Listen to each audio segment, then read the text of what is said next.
The only thing that we're interested in is putting money in your wallet. If you want to bet the fights, if you want to have a little bit of action, you are in the right place. With my partner, Ian Parker, I am Brett Okamoto. We're ready to rock between our parlays, our props, our straight picks. It's time to make money. Let's go. Newark, New Jersey will play host to UFC 302 inside the Prudential Center. A lightweight championship fight headlines Islam Makhachev taking on Dustin Poirier. Makhachev, the #1 pound-for-pound fighter in the world, but Dustin Poirier seems like he might have a little bit of destiny on his side. Will that matter in the result? Can't wait to talk to Ian Parker about it from a gambling perspective. Hello, everybody. Brett Okamoto, and as I mentioned, Ian Parker here with me to talk all things gambling, UFC 302. But before we do that, of course, Ian, we will look back at the last card that you handicapped for us. It was Edson Barboza taking on Lerone Murphy. How did we do at the UFC Fight Night there in the Apex? Brett, it feels like forever ago, and I think I got a little over happy here, right? And we even talked about this, but the main event, we went over 3.5, pretty easy. Williams-Harris, that one didn't work that way. I thought Colton Harris was going to be a little bit smarter. Apparently, I was incorrect. Garimbo Brahimaj, that one got it done easy. Yanez and Salvador, again, I thought that was something that was going to go deep, but then Angela Hill, that was my favorite play, I believe, on the whole card. She got it done. Clinton Rodriguez, that one really surprised me, but we did hit our parlay. The prop tonight fell just short, but otherwise, we had a week off. We are back. I am pumped. I see a lot of really good plays this week. Time to get going. Let's rock. You're right, man. It does feel like a whole long time between fights here because the UFC keeps us busy here on the UFC Best Bet. So there was our card from 2 weeks ago. Let's take a look at this main card for UFC 302. Again, it's taking place in the Prudential Center, 10 Eastern, 7 Pacific. That is the same as always on ESPN+. Islam Makhachev taking on Dustin Poirier. Pretty wide odds there. Sean Strickland, also a significant favorite there against Paulo Costa, and a 5-round middleweight co-main. Kevin Holland, he is up from a long run at welterweight. He is back at middleweight, taking on Michal Oleksiejczuk. Lots of fun fights here on this UFC 302 main card, and we start with that main event. Islam Makhachev, man, he's a very, very difficult guy to bet against. Dustin Poirier, a very, very easy guy to bet on, right? I mean, first of all, you just love him, and second of all, you just always get a very, very professional performance by Poirier. He has said that this will be his last chance to win UFC gold, so a lot on the line for both of these men. What do you think about where the line is at, and ultimately how are you going to play this one? The line makes sense. I mean, look, Dustin Poirier, we love him. He's a friend of ours, but this is not show friends. This is show business. And in reality, he's getting a title fight mainly for the name and right place at the right time after the knockout of Benoit Saint-Denis. Stylistically, this is going to be hard for him. You know, he jokes about jumping Gilly, but really in round one, while they're dry, that may be his best shot. We know he's got a hook that can send people to the shadow realm. But Islam Makhachev really does not have holes in his game.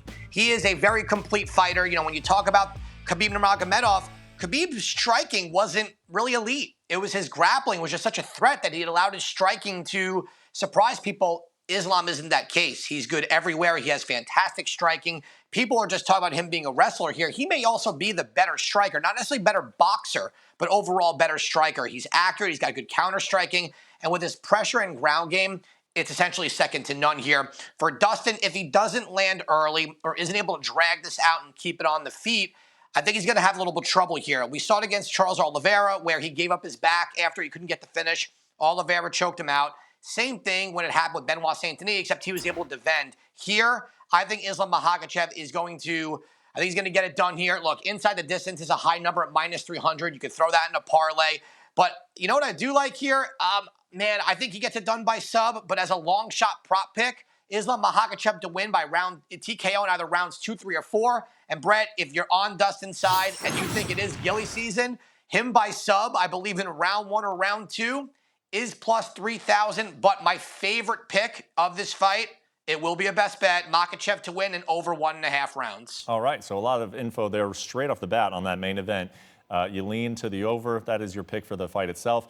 But the Gilly season, huh? And it's interesting to me because I feel like so much weight has been given to it that there couldn't be any more value on it because it's just people want to bet it because it's a fun bet.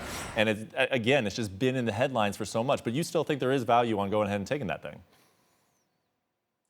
If you're going to do it, it has to be in round 1 where they're dry. You know, Islam, anytime with wrestling, there's a double leg. We saw Dustin try it on Khabib, and Khabib said it was tight.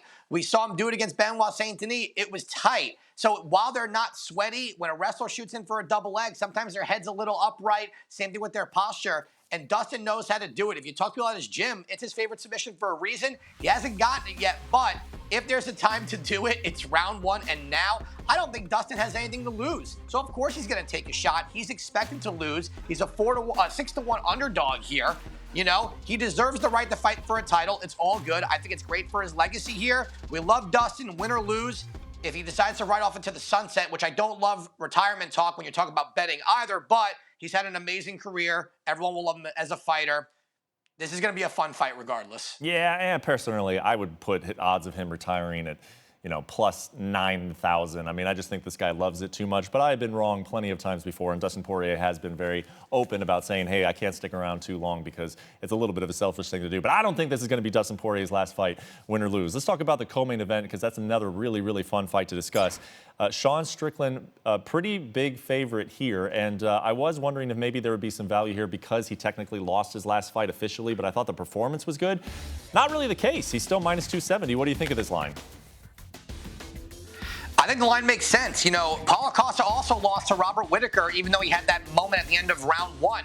Sean Strickland, listen, that fight against DDP, some people thought he did win that fight. And the biggest standout thing that is not being talked about enough is this is a 5-round fight, which favors Sean Strickland tremendously. If this was a 3-round fight, the power of Costa, I think, would make a difference. But because it's 5 rounds, I think it's what Strickland is really built for. I think this is where he's at his best. In a 5-round fight, he could lead the dance, he could dictate the pace, use that jab. And honestly, he's very smart at not getting hit. When you have Paulo Costa, who does not have the best fight IQ, he doesn't put out a lot of volume here.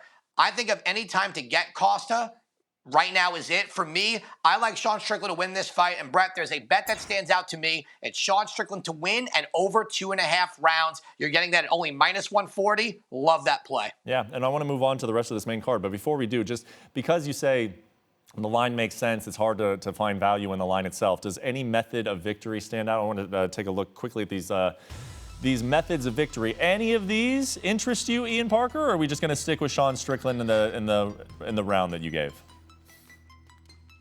Look, if you want to go method of victory here, I think if he gets a TKO, it would be in rounds either 4 or 5. Or Strickland by decision. You could put them together in a double method of victory. Strickland's more of a decision fighter. But look, we've seen him knock people out. Costa's pretty durable, though. So for me, I think decision if you're going to go method of victory there. Man, there's 2 fantastic fights at the top of this main card. But the rest of the main card has some very, very fun matchups. And it starts with Kevin Holland. Of course, this guy is living and breathing entertainment. He is back at middleweight after fighting at welterweight for quite some time.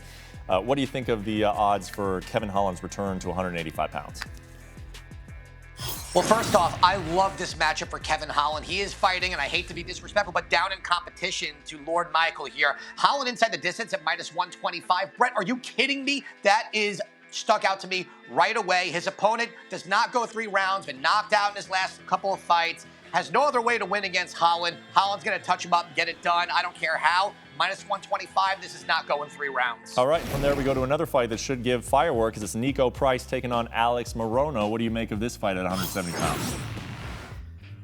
The rematch that's happening that we never knew we needed. I'm going to go at plus money over 2.5 rounds. Morono, I don't think looked amazing against Court McGee. Nico Price is a bigger fighter at this weight. I think Morono can get it done by decision here, but I expect this to go all 3 at plus 105. Let's go with the over. And then capping off our 5-fight main card, it is Elizeu dos Santos taking on Randy Brown. You see him on the scale there. What do you make of this? The odds on this fight?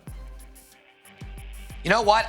I can see a lot of people taking Randy Brown, but what Anthony Dos Santos did in that last fight where he got out of a lot of submission attempts, being grappled, came back and won, I'm going to go over 2.5 here. I think if Rude Boy can't put him out, this is going to be a tough fight in rounds 2 and 3 for him. I wouldn't even be shocked if Dos Santos pulls up the win as the underdog. Let's go over 2.5. Dude, this is just a very, very entertaining main card. I mean, you look up and down. There's not a bad fight. It's not one of those fights where you're like, maybe this is the one to go to the bathroom. I think that these all 5 of these should be very, very entertaining. Of course, capping with the main event. Let's move on to the prelims and the early prelims. You can find those on ESPN Plus as well. Take us through your all of your prelim picks, Mr. Parker.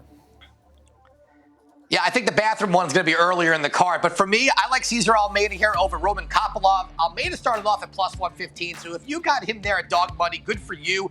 If you're going to tell me it's going to be a kickboxing fight, I'm going with Cesar Almeida over a lot of guys. Roman Kopylov might look like Chase Hooper, but he don't grapple like him. Give me Almeida.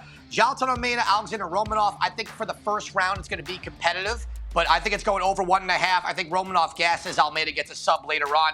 Grant Dawson inside the distance at plus 175 is wild to me. Selecki's coming off a terrible knockout loss on his head. Dawson, I think, is a much better version of him. I love those numbers there. Over 2.5 for Phil Rowe and Jake Matthews. I think Rowe's going to have a hard time putting Matthews away. I think that might even go all 3. Give me Basil Hafez to win in over 1.5 rounds at minus 140. Then we're going to go Island Perez, and we're going to go Andre Lima. Missed weight by 4 pounds. Got bit in his last fight. God only knows what's going to happen, but he's the better fighter in this one. There you go. You got a pick for every single fight on UFC 302. Let's move from that into Parker's parlay for this Saturday. Yeah, you know what, Brett? This one, it's going to be chalky, but I don't see who loses in this one. Give me Islam Makhachev. Give me Sean Strickland. Give me Big Mouth Holland. And give me Grant Dawson at plus 151. We don't need method of victories. We need everyone just to go in there and get the win. And then we go back-to-back weeks of hitting the parlay. And after being forced to take a week off of giving you picks at UFC Best Bets, oh my God, are you going to get a 10, 12, 15? How many best bets we got for UFC 302? We got 17. No, I'm kidding. We're gonna go with we're gonna go with 6 here. Give me Island Perez. I wouldn't go any higher at this number. Her opponent had trouble making weight. She's got more ways to win. Better grappler, good cardio. I think she gets it done.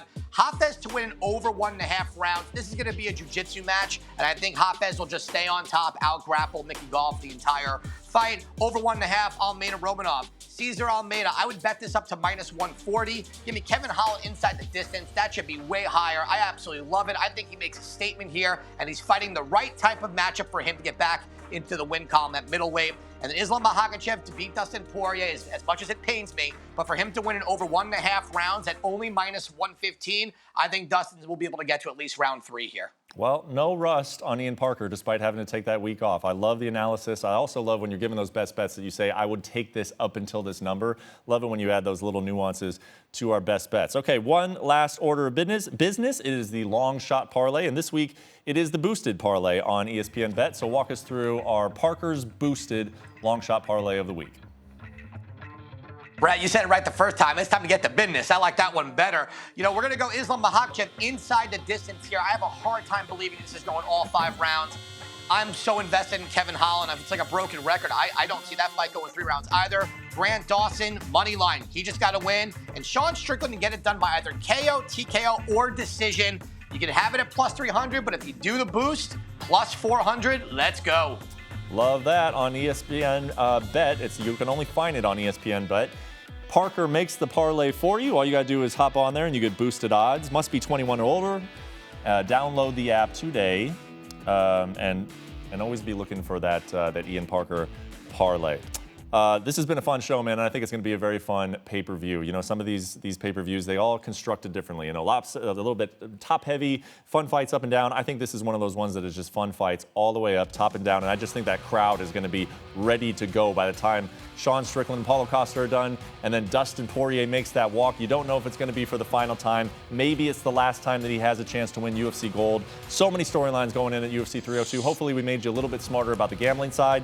And we'll be back to talk about it next week, as well as all the future cards of 2024. Thank you so much for watching. We'll see you next week.